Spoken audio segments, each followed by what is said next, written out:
kill me as you did the Egyptians. So Moses' fear came in his heart. He realized that the thing that he had did was in the open. So he fled Egypt. And we know how that Moses, I believe, and the Bible let us know that he was on the backside of the mountains, how that he was watching over the flock. And in other words, see, God was getting him ready for a job that he didn't even know that he was going to be doing, but God was getting him ready. And as time came and the Lord began to speak to Moses, and he began to let Moses know that he was going to send him back to Egypt, the same land that he had ran away from, and that he was going to lead his people up out of the land of Egypt. You see, God's people always have to have a leader. They have to be led. So God began to tell Moses, I'm going to send you unto Pharaoh and to tell Pharaoh to let my people go. And you see, they were in Egypt. And as we have said many times before, that Egypt was type of the world. And God have always had man to made man that he would offer up praises and sacrifices unto him. See, God have always looked for man to worship and to praise him. So, but they couldn't do that in Egypt. So God had to bring them out. You see, Jesus came into this world to save us from our sins. You see, he didn't come into this world to save us in our sins, but he came to save man from his sins. So that's the problem today, is getting man out of sin. So we see here that Israel had to be brought up out of Egypt, that they might be able to offer up sacrifices unto the Lord. So this job was given unto Moses. It was given unto Moses. And as we continue with the subject on our mind, the question, why did the apostles baptize in the name of Jesus Christ? So we see here that when Moses, he began to question the Lord, he began to ask the Lord, said, now, the people, he thought in his mind, said, now, when I go down to Egypt and I began to talk to the people, they going to want to know who gave me this authority, who sent me here.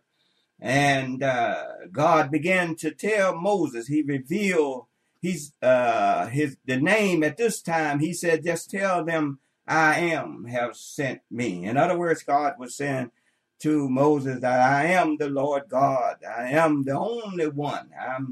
There's none other besides me. I am that I am. You see, we're serving today, and I am God, who is able to do anything but fail. God can do anything.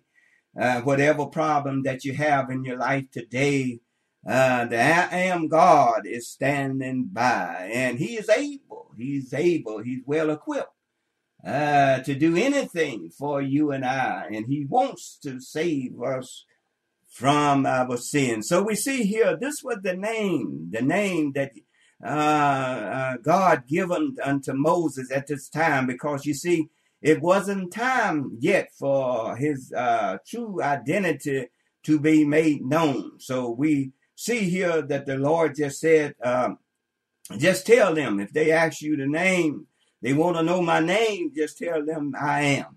And I believe you remember on one occasion, we just talking this evening, that's all we're doing.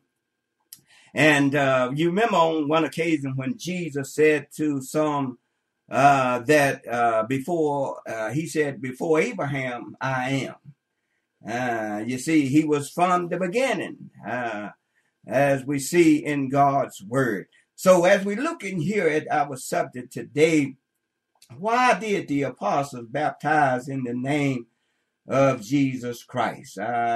You can ask yourself that question. I know many people are listening today. I know somebody's listening. Somebody's under the sound of my voice, because we know our voice is going out through the land over the internet, and it's stretching out over the surrounding areas. Last week, I believe, when we was on our way, my wife and I, over to Virginia Beach, I believe we was on the other side of South Hill, and I could hear the station DVA was waving in and out. So I know my voice is being heard somewhere. Somebody under the sound of my voice this evening, you ought to ask yourself the question, why did the apostles baptize in the name of Jesus Christ? If anybody's sitting there in the car with you or in the room with you, you can ask them the question, but don't look for an answer. Just ask them the question. Just look at them. Don't be afraid. Just look at them. They your family or whatever. Just look at them and say, why did the apostles baptize in the name of Jesus Christ? Now, don't look for an answer. Just ask them the question. You see, amen, this is, as we said last week, this is a very serious question. It have a lot to do with our salvation. Our salvation, me being delivered. It has a lot to do. Some people don't believe it, but it does. And you see, a lot of times, as I said many times before, that we don't read some people don't read the Bible. They don't study the Word of God. They don't try to find out the answer for themselves. They just listen to the preacher. They believe everything the preacher says just because he has the title of preacher. People have a tendency to believe. It's good to believe now. The Bible says, how can they hear without a preacher? And how can he preach himself? He being sent. So a lot of time people don't read and study God's word. They take it, amen, somebody else's word. But we want you, as we studying in God's word this evening, we want you to read the word for yourself. We want you to search out the scriptures for yourself.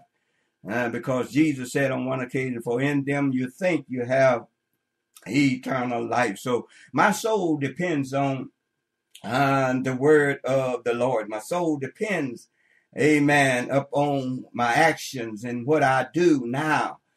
So I want to search out God's word to make sure that what the preacher is telling me is in the word of God.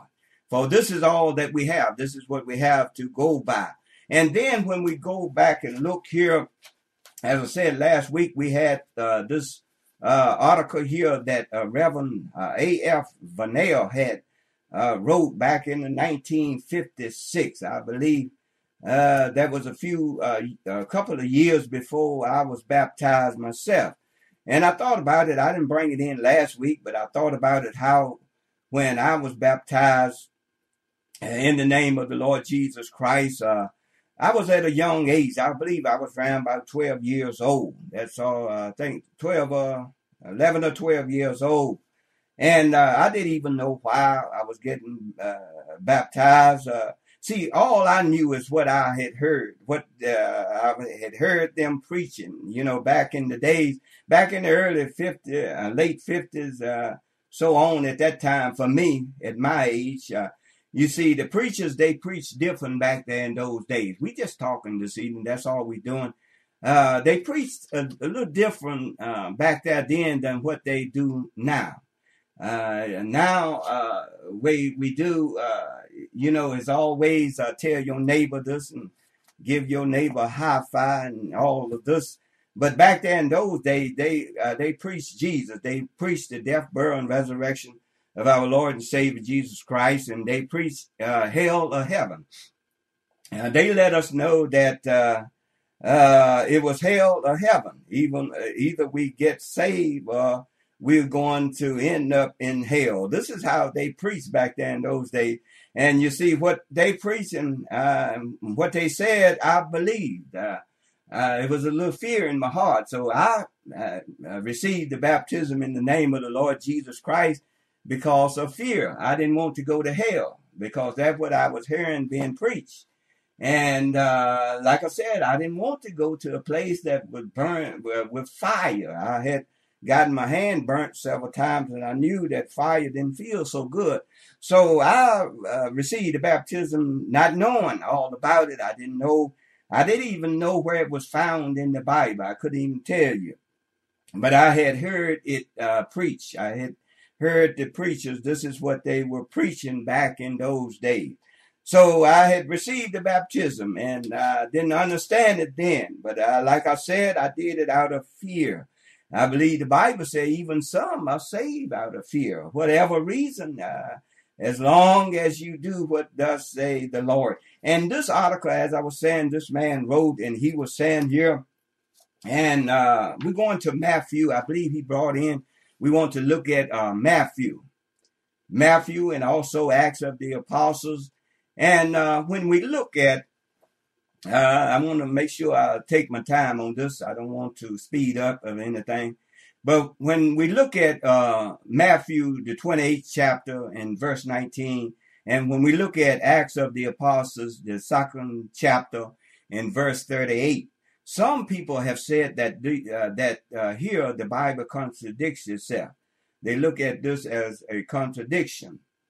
When you look at Matthew 28 and 19, and when you look at Acts 2:38, but when we really look into God's word, he said that others have even accused the apostles of disobeying the commandment of Jesus given in Matthew 28 and 19. And there's many different ways that people look at this scripture. And when we look here in Matthew 28 and 19 and Acts of the Apostles 2:38, we see here as God began to, first of all, let's just look at Matthew and see what God had to say. Even though this man was saying that many preachers will disregard Acts 2:38. And I began to think today as I looked at it and studying on God's word, and I said to myself like this, I don't know how you receive it, but I said to myself, now this is me thinking, now this is how I was thinking. Now if I were to disregard Acts 2:38, and then I myself might as well disregard everything. I might as well disregard the whole Bible if I'm going to disregard what was said in Acts 2:38. So a lot of times, many people, they avoid scriptures in the Bible. And when we look at it, see the book of Acts of the Apostles, it has the history of the church. This is where everything began. You see, the church did not start in Romans. You see, what we find today, like I said, that's what brought in concern about in the older days how the preachers preach. But some were still preaching the same way back in those days also. But you see, the church did not start in Rome. I was listening to Bishop Nelson today. I found some old CD that I had on him from last year, and he was talking about how that the church was not, it didn't start in Rome, in the book of Romans. You see, a lot of people, they'll go to the book of Romans and they try to start off there. But as he was saying, you see, Paul was writing to the saints. You see, the epistles was written to the saints. They were already saved. In other words, this is what he was saying, and this is what we are saying today. These people in the Roman church, they were already saved. They had already been to the water, and they had already been baptized. But when we look at it, you see, the book of Acts of the Apostles, where it first began. But we don't want to get ahead of ourselves. I just saw I'll bring that in. But as I was saying here, if I were to look at Acts of the Apostles, the 2nd chapter and verse 38, and disregard that, just wouldn't even say nothing about it, wouldn't even read the scripture. There's many church buildings where they will not even read Acts of the Apostles in the 2nd chapter, verse 38. Some won't even read it. They disregard it. But you don't have to fear. You see, there's no contradiction here. As this man was saying here, Reverend A.F. Vanell, he was saying that there's no contradiction here between Matthew 28 and 19. And I agree with him. That you don't have to be afraid. You don't have to disregard Acts 2:38, because you see that, in other words, see, they were doing what Jesus had commanded them to do. Now let's look at, as I said, we just teaching this evening. This is all we're going to be doing for the next few months. here. Amen. And we'll look at Matthew and see what the Lord Jesus Christ. You see, as I said before, we were born in sin, shaped in iniquity, and in sin did our mothers conceive us. We came into this world lame, blind, crippled, and we couldn't see, and we couldn't hear. So we needed some help. In other words, you see, when God made man, when we look at Adam, God made Adam, he made him in an upright state. You see, Adam was a perfect man. God don't make anything. He don't make a mess out of anything. What he made, he looked back at it and said, it is good. Everything that God made. I feel like going now, but I just want to stay right here. He looked at it and saw that it was good. Man was a perfect and an upright man. He was made in the image and the likeness of God. But you see, when God gave Adam a command, God gave Adam a command. In other words, he gave him a law. And you see, a law have to be obeyed. You see, even the world today that we're living in, we have law. If we didn't have no law of the land, then we wouldn't even be able to live a peaceful and quiet life. You wouldn't even be able to drive down the roads and without getting run over. You know, it wouldn't, no law that, you know, everybody would be doing what they wanted to do. And you see, that's where a lot of people do now. You see, they don't pay no attention to the law. You see, when you come up on a stop sign, even though you don't see no policeman, you still supposed to stop for that stop sign. The same way it is with a light. Red light, you're supposed to stop. Even if you don't see a policeman, you're still supposed to obey the law of the land. And you see, this is what God did with Adam from the beginning. Now, this was from the beginning. Adam was in an upright state. He was made in the image and the likeness of God. And we see here that God gave him a law. What God had commanded Adam, he told him, he said, now, of all the trees that in the midst of the garden, so you can freely eat thereof. You see, Adam could have ate from the tree of life, and he could have lived forever. You see, that's what God is trying to get man back to. This is what we're striving for now. I want eternal life. I want to be able to live with the Lord forever. David said, one thing have I desire of the Lord, and that will I seek after. You see, you got to seek after this thing. See, I'm not just going by the preacher's word. I'm going after this thing myself. I want to look into God's word and see what does say the Lord. What must I do to be saved? I want to find out myself. I'm not just going to go to church on Sunday and just sit back and cross my legs up and just look at you and look at the preacher and expect the preacher to tell me everything I must do to be saved. No, I want to find out for myself. This is my soul. I don't have but one soul to save, and I can't take no chance. I can't gamble with my soul. I don't know about you. I used to love to gamble now. I used to love to gamble when I was doing my own thing. I could roll some dice now. You didn't bother me with no dice, amen. Praise God. But this is my soul. So I look into God's word for myself because, see, I want to find out, Lord have mercy, what must I do to be saved? I want to know what God is saying about this thing. You find many men there, they're saying all different kinds of things. In the world that we're living in today, there's some critical time we're living in. See, if you're saved and you're truly saved, you got something to rejoice. You got a reason to be happy. But you see, so many people, amen, has been misled. Praise God. But we see here, as I was saying, where was I? I believe I had jumped back on Adam. Amen. But God had told Adam, said, now you can eat from all these trees in the garden. See, God had placed there, had made provision for Adam, just like he had for you and I. But we turn it down sometime. Amen. But you know the story, how that Adam, amen, he made the wrong choice. He made the wrong choice. And I don't believe Adam really knew what he was getting into